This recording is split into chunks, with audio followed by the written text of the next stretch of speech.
What's going on, guys? Quick preview here for today's Week 6 matchup between the Minnesota Vikings and the Washington Redskins. Of course, my Minnesota Vikings are 4-1. They're playing very good football right now, where they're traveling on the road against RG3, who is expected to start today in this high-scoring Washington offense. I'm really interested in this game, and it could serve as a major trap game for the Minnesota Vikings if they don't come up prepared and they underestimate this team, because the Redskins have been competitive in every game this season. And they have two very good rookies in Robert Griffin III, of course, and Alfred Morris, the running back out of Florida Atlantic.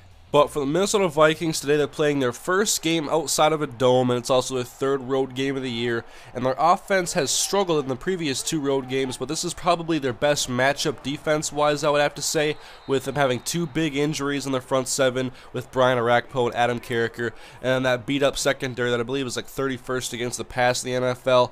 And so the Vikings have opportunities today to have a big offensive day as long as Adrian Peterson can get going, and this is, of course, where he got injured last year. You know he's going to want to go out there and show this Redskins team that he is back and better than ever. And so I'm expecting Adrian Peterson to have a big day on the ground after he's only had one really big game on the ground this year. That was against Jacksonville when he had 2 touchdowns. But I want to see Adrian get into the end zone a couple times again today. And I also want to see them have a good blend of Percy Harvin as well. But the one guy I like matchup-wise for the Washington Redskins is cornerback D'Angelo Hall. Of course, he has very good speed, and he's probably going to be one of the guys really asked to help contain Percy Harvin this week, and the only team that has contained Percy all year has been the Detroit Lions, and so that's definitely going to be one of their focuses. But one of the things the Vikings can do otherwise is attacking their linebackers and the safeties with Kyle Rudolph, the starting tight end now, second-year man out of Notre Dame, and he's had 4 touchdowns this year, only 19 catches. But this game could be one of his big breakout games of his second year, because the Redskins have given up a lot of yards to opposing tight ends, including Tony Gonzalez last week. And so I want to see the Vikings try to highlight Rudolph early in this game and to open up the field so they can spread it out to Percy Harvin and the other playmakers on the team. It's still a question mark whether Jerome Simpson is going to play. Of course, last Sunday he woke up and apparently had some leg numbness, and he had a back issue that they really didn't pinpoint until he had an MRI on Monday or Tuesday, I forget. But he's still questionable for this game. It's a game-time decision to see how he is good to go. But if he is at least playing and on the field, he can stretch the field out and open it up for Percy Harvin and Kyle Rudolph and everybody else. But I want to see him make a big impact if he does play, but I'm still waiting to see how healthy he's going to be after this apparent injury that came out of nowhere on Sunday morning. But for the Redskins, they do have some very good playmakers the Vikings have to watch out for. Alfred Morris, RG3. RG3 had that concussion last week, and I've expected him to play this entire time. It didn't appear to be very major. And this is the Vikings' first test as far as a dual-threat quarterback is concerned. So I want to see how they handle it and how they keep RG3 in the pocket and make him beat them with his arm. And one stat about RG3 I want to throw out here right now is that he has 18 passes on the season of over 20 yards. And the Vikings defense, ever since week 2, this defense has changed, and it had to do with the 4 veteran leaders on defense going and talking to the defensive coordinator to switch up some things. And so far, so good. 3 games have been very successful for the Vikings defense. They've been lights out and one of the top defenses over the past 3 weeks. But they're going to have a big test this week with their first dual-threat quarterback, as well as Alfred Morris. Now, Alfred has had a lot of success this year, but I don't think he's played a run defense like the Vikings. And the Vikings have held every running back this year in check for the most part, other than MJD having like 80-something yards against them. They've held the running backs in check, and they've only given up 1 rushing touchdown on the year.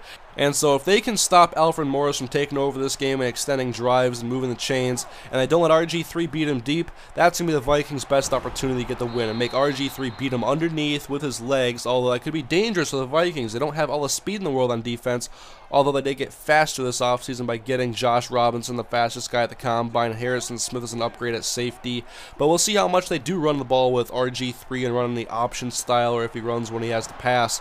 But from what I've been reading over the past couple of days, it seems as if Washington will keep their offense pretty much the same, which will be a good test for the Vikings. I want to see how they do against RG3. And he has only thrown 1 interception this year and has the highest completion percentage in the NFL, which I think is pretty remarkable considering Pierre Garcon's been hurt a lot this year, and that he's kind of a guy who's going to throw the ball deep quite often. So it's not like Christian Ponder throwing as many dump-offs, but Ponder is second to completion percentage, and both have been very good this year. But I think the Vikings have a good shot to win this game because their defense is better, and I think they match up well against the Redskins on defense, actually, because they can prevent the big play and they can stop the run, and that's just been the Vikings' philosophy philosophy for a long time now, and they're really executing it very well right now, especially over the last 3 days, or 3 games, I mean. And so I'm excited to see how they do this week. But it's a good test for them. It could be a trap game, but I think if they can avoid the Redskins coming out on fire and getting off to a really fast start and building up a double-digit lead too early in this game, because the Vikings aren't a team that's built to play from behind. They're a lot like the 49ers. They want to play defense, run the football, manage a game on offense, and just beat you by being more effective than your offense. And so the Vikings can't afford to let the Redskins get off to a hot start.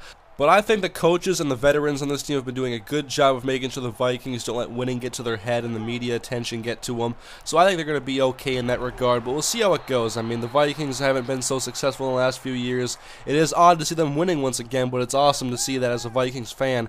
But I am confident in the Vikings this week, and I do expect them to get the victory in a good game. 27-20 Minnesota. I'll take them moving to 5-1.